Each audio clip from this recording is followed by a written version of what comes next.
At Niagara Falls, scenic wonder of the world, the Niagara River, draining all the upper Great Lakes, plunges down 150 feet from its limestone crest.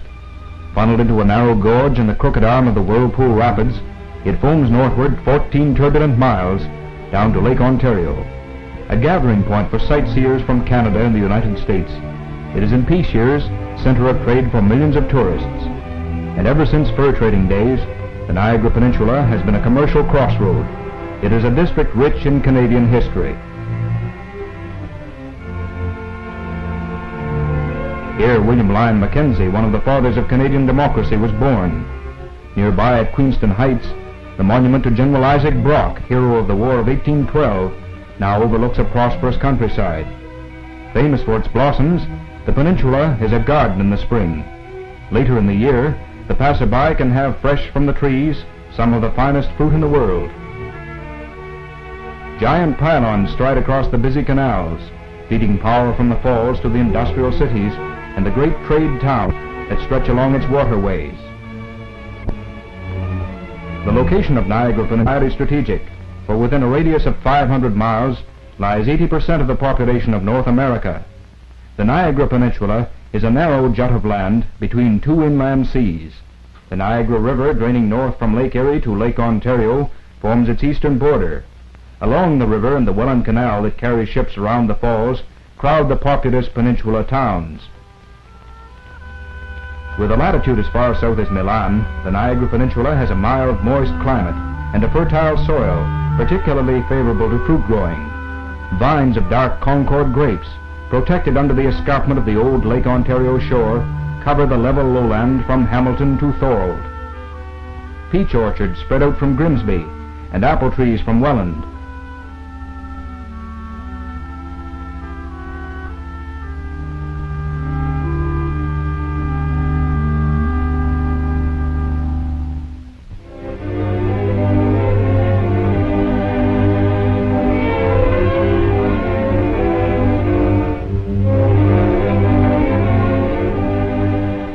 On the old rich farmlands, modern machines and methods make fruit growing an up-to-date industry. Repeated cultivation makes a soil emulsion to hold the moisture, and plows under fertilizer spread between the trees. Spraying follows a precise and repeated routine for the control of insect pests, such as apple scab, San Jose scale, and little peach. Bordeaux mixture controls the codling moth that lays its eggs in apple blossoms. In damp seasons, when insects and fungus growth would otherwise destroy an entire crop, trees are sprayed as often as 8 or 9 times. The Dominion government has established at St. Catharines a bureau for the study of plant diseases. The pathologist examines various kinds of fungus. He puts an infected leaf into a mortar, grinds it up to free the fungus spores, and mixes it with water.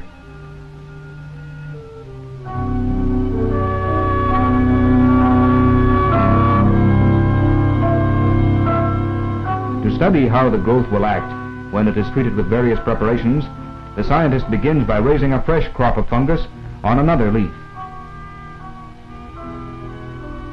The horticultural station at Vineland classifies each variety of fruit according to standard names. Experiments in grafting determine how poor trees may be turned into useful ones. Sometimes peach twigs from old-bearing trees are cut and trimmed to be fitted for new growth on younger or different plants. Since the cutting must use the food system of the plant to which it is attached, the stems must be carefully fitted together. The cut bark is replaced, and the join is bound with wax string.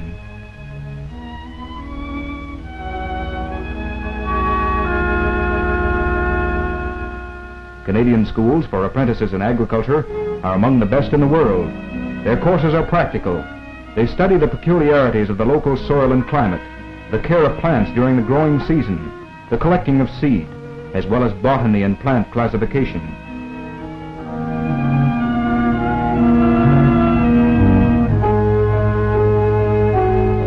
When the fruit is ripe, an army of pickers gets to work.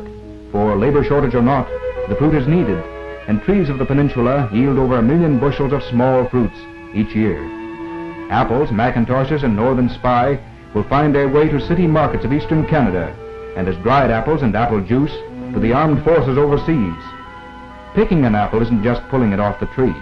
Schoolgirls who are helping to harvest the crop this year have to know a lot about the fruit, just how ripe it should be when you pick it, how to handle it without bruising, how to pick it clean from the stem without harming the delicate tip, where growth begins next year. Alberta peaches are picked for shipping and canning, and Crawfords for eating right at home.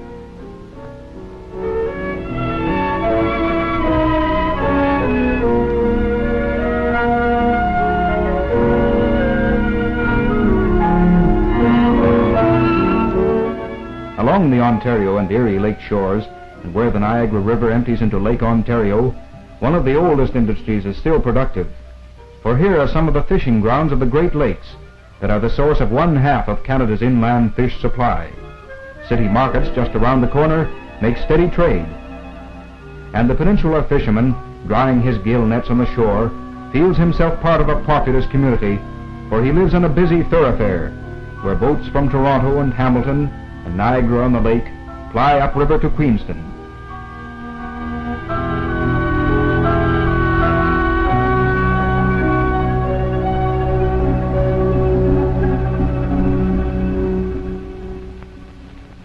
Beauty and strength are in the moving water.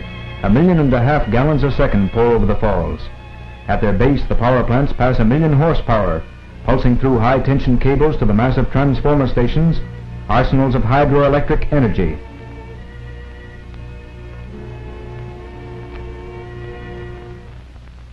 Centering near Niagara Falls in Canada is the largest hydroelectric development in the world, the publicly owned Hydroelectric Power Commission of Ontario. Mainline transmission towers carry a load of 110,000 volts, which spreads out into a power grid, reaching alike the largest factory and the smallest farmhouse. Centering here also is an immense electrochemical development, for on Niagara energy depends the work, the lighting, the transportation of 100 industries. Deep into the structure of every new plant are built the tough power fibers that work its cranes and move its goods along the conveyor belts. Because of low-cost, plentiful power, the Niagara Peninsula is the hub of heavy industry in Canada. Hamilton produces 55% of the whole steel output of the Dominion and rolls all the plate used for corvettes and tanks. When great new war industries sprang up, power in the hands of the electric welders hastened their swift construction, and now turns the raw materials of the earth and air into the explosive goods of war.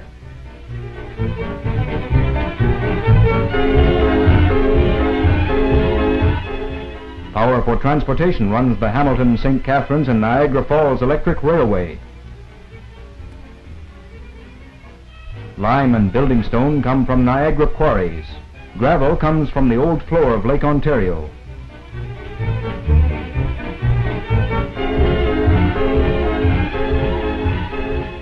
And petroleum, folded under the limestone ridge, lies in Wentworth County, conveniently near Hamilton. Industrial cities edge the Niagara waterways, half hidden in the trees of a verdant countryside, but so thickly populated that suburb touching suburb, they form a continuous line from Thorold to Port Dalhousie. The city of Hamilton grows tightly between the escarpment and Lake Ontario, a port of call for ocean-going boats. Linking the factory cities, the garden towns, and the fishing villages with the big city markets of the United States and Canada, lines of 6 through railways cut across the peninsula, for in the narrow bridge of land at Niagara, all lines of communications, north and south, and east and west, are forced to converge. 5,000 freight cars each day check through Canadian National Railway yards at Niagara Falls. At no other border point is there such a flow of international traffic as on the Niagara Frontier. For here the railway lines and highways form junction with the canal transport. 6 international bridges carry a quarter of all Canada's border trade, and 20 bridges altogether span peninsula waterways. Land traffic pauses to let the water traffic through, and the massive weight of bridges slides smoothly upward, operated by the distant unseen power of the falls. They swing out and lift along the Great Canal. Canals and locks have carried ships around the falls since 1829. Today the Welland Ship Canal forms a major link in the Great Lakes system that allows ocean vessels to steam deep into the heart of the continent.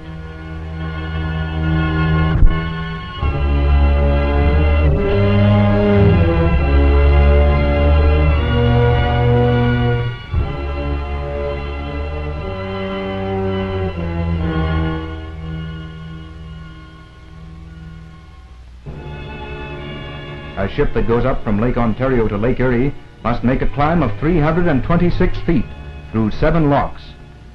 Neatly fitted to the size of a canal, a ship slides through into a lowered lock. Then one man, with the strong, sure force of hydroelectric power at his hand, closes the huge gates behind it.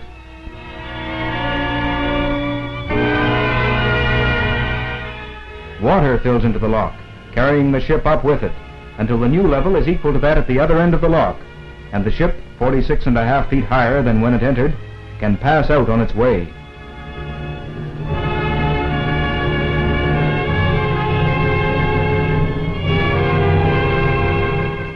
At Thorold on the Welland Ship Canal, the twin flight locks are a monument to Canadian engineering genius. 3 pairs of locks joined end to end allow ships passing in opposite directions to go up and down at the same time. At this one sharp elevation, a ship climbs up 140 feet, a lift 55 feet greater than the Gatton locks on the Panama Canal. Through Welland locks and waterways passes an immense traffic. Grain boats from the lakehead. Ships loaded with coal for steel factories of the peninsula pass other cargoes westbound from the manufacturing cities of the east.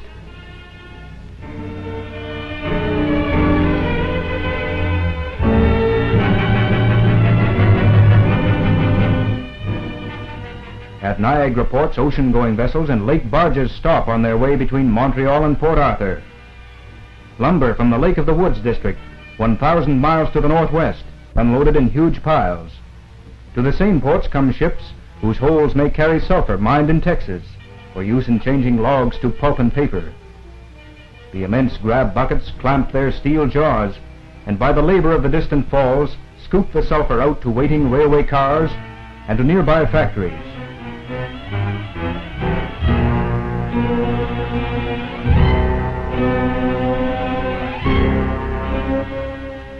From these same towns rolls out the newsprint that supplies the great publishing cities of the eastern states. Iron ore from north of Superior swings from ship to waiting cars along the industrial waterfronts.